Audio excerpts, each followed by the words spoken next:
Good evening everyone and welcome back to our channel. I am Twinkle Quatra from IME Law College and currently a legal intern at Lexis and Company, and today the topic that I am going to start is free consent under Indian Contract Act. So what is free consent? It is clear from the word when the consent is given voluntary, right?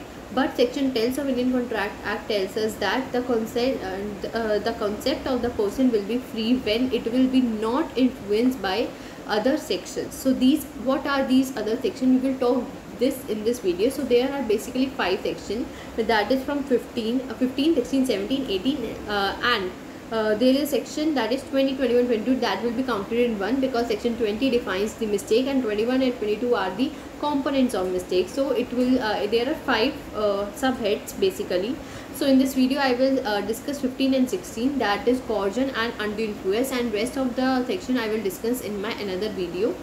So let's just get started. So section 15 tells us about the coercion. So what is coercion? There are basically 2 techniques of doing a coercion, or if you are a victim of a coercion, there are basically 2 things. First is that committing or threatening to commit any act forbidden by Indian Penal Code. It means that if under IPC, if there is some act that is forbidden, then you are doing that act and you are committing that act, or you are threatening to do that act, then you will be under coercion. Second thing is unlawfully detaining or threatening to detain any property. If you are unlawfully detaining that property, or you are threatening other person so that that property can be detained by you unlawfully, then you will be under coercion, or any other person will be under coercion if that person does these acts.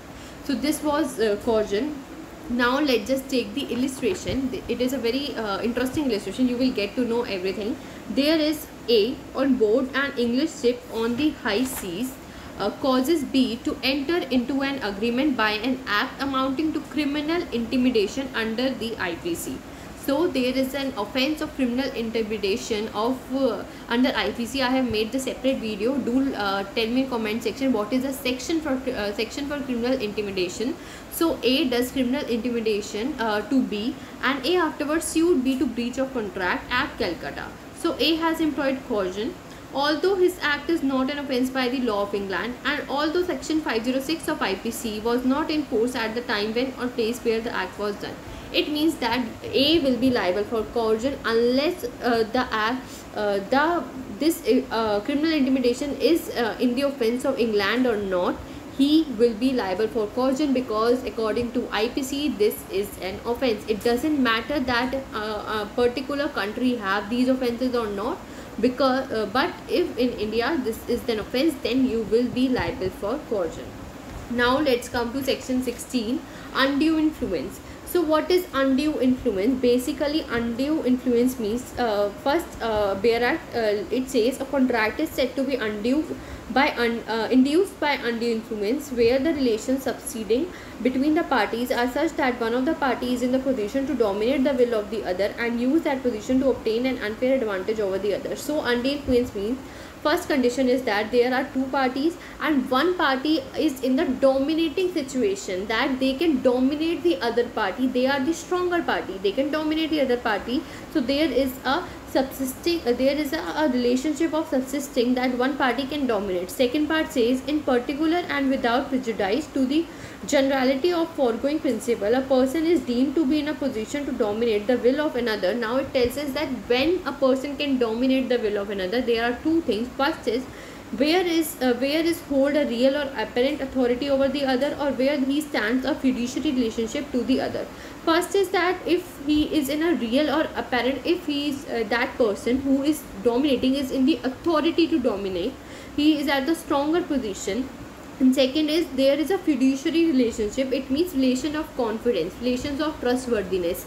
Then also a person can dominate you. Second says where it makes a contract with the person whose mental capacity is temporarily or permanently affected by reason of age, illness, or mental or bodily distress. So if there are 2 persons and among them a person is mentally retarded and second person is completely fine, so in that situation also that second person can dominate the first person, because that first person is mentally retarded. Now third point says where a person who is in the position to dominate the will of another enters into a contract with him and the transaction appears on the face of it or on the evidence showed to be unconscionable, the burden of proving that such contract was not induced by undue influence shall lie upon the person in a position to dominate the will of the other. So it means that on whom party or which party the burden of proof will lie. So it is a party that is going to dominate or that is dominating the other party. So the dominating party will have the burden of proof. So there is an illustration: A having advanced money to his son B during his minority, upon B's coming of age obtains by misuse of parental influence a bond from B for a greater amount than the sum due in respect of the advance. A employs undue influence. So here A is a father and B is a son, and A have given some money to B when B was minor, but now B has obtained majority, and now A under parental influence told B or made a bond with B that there is a huge amount. He has given a less amount, but in bond he wrote that there is a huge amount. So because there was a fiduciary relationship of father and son, it will come under undue influence. So it is there is an exception that a contract made under a statutory compulsion will not come under undue influence. So if there is a contract that is under statutory compulsion, then you will not say that it is under undue influence. Now let's just discuss presumption of undue influence. First is that when one of the party to a contract is in a position to dominate the will of the other, then in that situation the court will think that the consent must have been obtained by undue influence. So if there are two parties and one is already in a dominating position, and it's clear, it is seen by court, it can be seen by anybody, yes, this party can dominate, then the court will think yes, the party has dominated and the consent has been taken by undue influence, and this burden will be shifted to that dominating party. Now second is, it is not necessary that relationship should be blood marriage adoption, but their relationship is such that one should be a superior position.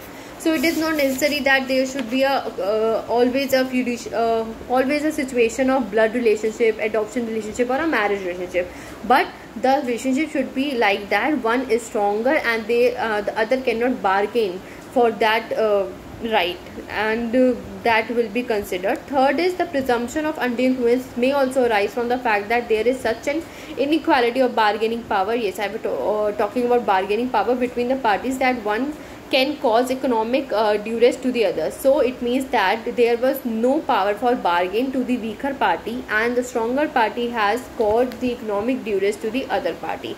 So this was fraud and undue influence, and rest we are left with I have told you about coercion and undue influence.